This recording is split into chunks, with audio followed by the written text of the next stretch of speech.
చాలా మందికి కలిగే సందేహం కర్మలు పట్టి పీడించడం నిజమేనా అన్నది. ఇంతటి సాంకేతిక యుగంలో కూడా అలాంటివి నమ్మాలా అని కూడా ఆశ్చర్యంగా ప్రశ్నిస్తూ ఉంటారు. అయితే ఎంత టెక్నాలజీ ఉన్నా మనిషి మరణం అనే మాయ తరువాత అదృశ్యం అవుతున్నాడు. అంతేకాదు ఆ తర్వాత ఎవరికి కనిపించడం లేదు. మరి ఎక్కడికి పోతున్నాడు, ఏమైపోతున్నాడు అన్నది ఎవరైనా పసిగట్టారా అంటే జవాబు శూన్యం. అలాగే జీవించి ఉన్న వారిలో అనేక సమస్యలు ఉంటాయి. ఇవాళ బాగున్నా వారు రేపటికి కష్టాలతో సతమతమవుతూ ఉన్నారు. మాకేంటి అని ధీమాగా ఉన్నవారు సైతం ఏమీ కాకుండా పోతున్నారు. మరి ఇవన్నీ ఏమిటి అంటే జవాబు లేదు. అంటే ఏదో శక్తి నడిపిస్తుంది అన్నది అయితే అర్థమవుతుంది కదా! కానీ దీనిని నాస్తికులు, భౌతికవాదులు నమ్మరు. అన్నీ చూపించమంటూ ఉంటారు. అయితే కంటికి కనిపించనివి ఈ సృష్టిలో ఎన్నో ఉన్నాయని ఆధ్యాత్మికవాదులు, ఆస్తికులు చెబుతూ ఉంటారు. కర్మ సిద్ధాంతాన్ని నమ్మి తీరాల్సిందే అని అంటారు. ప్రతి మనిషికి అనారోగ్యం కానీ, ఇతర ఇబ్బందులు కానీ, మానసిక, శారీరక వేదనలు కానీ ఇవన్నీ ఎలా వస్తున్నాయి అంటే కర్మలు వలనే అని అస్తిత్వం జవాబు చెబుతుంది. ఈ లోకంలో ఎక్కడో ఒక చోట అంతా బ్యాలెన్స్ అవుతూ ఉంటుంది. లేకపోతే డబ్బున్నవారు, బలమున్న వారిదే రాజ్యం అవుతుంది. కానీ వారు ఏదో సమయంలో అన్యాయం చేస్తే మరో సమయంలో దానికి తగిన ప్రాయశ్చిత్తం అనుభవిస్తూ ఉన్నారు. ఇది కాలచక్ర నిశ్చితంగా చూస్తుంది. మనిషి చూడలేకపోవచ్చు అని అంటారు. కర్మ ఎలా పనిచేస్తుంది అనడానికి మహాభారతంలోకి ఒకసారి వెళ్తే భీష్ముడు కథ ఒక ఉదాహరణగా నిలుస్తుంది. భీష్ముడు అంటే అందరూ ఒకే మాట అంటారు. అంతటి ధర్మ కోవిదుడు లేడు అని. అది నిజమే. భీష్ముడు కురు పాండవులకు తాత, ఆ సామ్రాజ్యానికి ప్రదాత. ఆయన వివాహం చేసుకోకుండానే తన జీవితాన్ని కౌరవ సామ్రాజ్యానికి ఉన్నతి కోసం, విస్తీర్ణత కోసం అంకితం చేసిన త్యాగశీలి.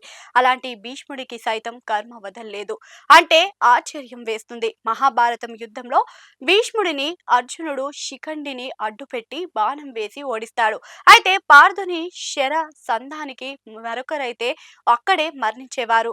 కానీ భీష్ముడికి ఒక వరం ఉంది. తన మరణం తను కోరుకున్నప్పుడే వస్తుంది. కురుక్షేత్ర యుద్ధం దక్షిణాయనంలో జరిగింది. అందువల్ల పుణ్యలోక ప్రాప్తి కోసం ఉత్తరాయణం దాకా భీష్ముడు నిరీక్షిస్తాడు. బాణాలతో చేసిన పామును మీదగానే గాయపడి రక్తమూతునైన శరీరంతో నెలలు గడిపాడు. ఆయన ఆ సమయంలో ఎంతో వేదనకు గురి అవుతాడు. తను ఏమి తప్పు చేశానని ఈ తరహా మరణ వేదన సంభవించింది అని ఆయన ఆలోచిస్తూ ఉంటాడు. ఈ సమయంలో భీష్ముణ్ణి చూసేందుకు శ్రీకృష్ణుడు వస్తాడు. అంపాశయం మీద అవస్థలు పడుతున్న భీష్ముణ్ణి చూసి ఆవేదన చెందుతున్న తాత అని పలకరిస్తాడు. కృష్ణుణ్ణి చూసిన భీష్ముడు తన అంపాశయ బాధ గురించి వివరిస్తాడు. తను ఏం తప్పు చేశానో అని ఈ విధమైన శిక్ష అని అడుగుతాడు. తనకు ఉన్న శక్తులతో 100 జన్మల దాకా వెనక్కి వెళ్లి తను ఏ విధమైన దోషాలు చేశానో పరీక్షించి చూశానని చెబుతాడు. ఏ తప్పు చేయలేదని ఆయన ఈ కర్మలు ఇలా పట్టిందేంటి అని సందేహం వ్యక్తం చేశాడు. దానికి కృష్ణుడు చిరునవ్వుతో భీష్ముడితో ఇలా అంటాడు. 100 జన్మల దాకానే వెళ్ళావు తాత. 101 జన్మలోకి వెళ్లి చూడు అంటాడు. దాంతో తన దివ్య శక్తితో భీష్ముడు 101 జన్మలోకి వెళ్లి చూస్తాడు. ఆ జన్మలో భీష్ముడు ఒక యువరాజు అధికారంగా ఉంది. దాంతో గుర్రం మీద దూకుడుగా అడవిలోకి ప్రయాణం చేస్తూ ఉంటాడు. ఆ సమయంలో భీష్ముడు గుర్రానికి ఒక పాము అడ్డుగా వస్తూ ఉంది. దానిని విసురుగా తీసి ముళ్ళ పొదల్లోకి కానీ మితిమీరిన అహంకారంతో ఆ యువరాజు పాముని అలా చేస్తాడు. దాంతో ముళ్ళ పొదల్లో పాము తలెత్తితే బాధ దించితే బాధ ఎలా అచ్చం భీష్ముడి పడిన అంపశయం అవస్థల మాదిరిగానే అవస్థలుగా పడుతూ ఉంటాడు.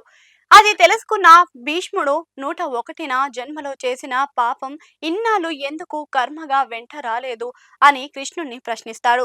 దానికి కృష్ణుడు బదిలిస్తూ మిగిలిన 100 జన్మలలో నీవు చేసిన పుణ్యాలు ఒక రక్షణ కవచంలో మారి ఆ కర్మని నీ దగ్గరకు రానివ్వలేదు అని చెబుతాడు. మరి ఇప్పుడే ఎందుకు వచ్చింది అని భీష్ముడు అడిగితే ఈ జన్మ అంతా ఎంతో మంచి చేశావు కానీ తాత ఒక సందర్భంలో మాత్రం తప్పు చేశావు అంటాడు.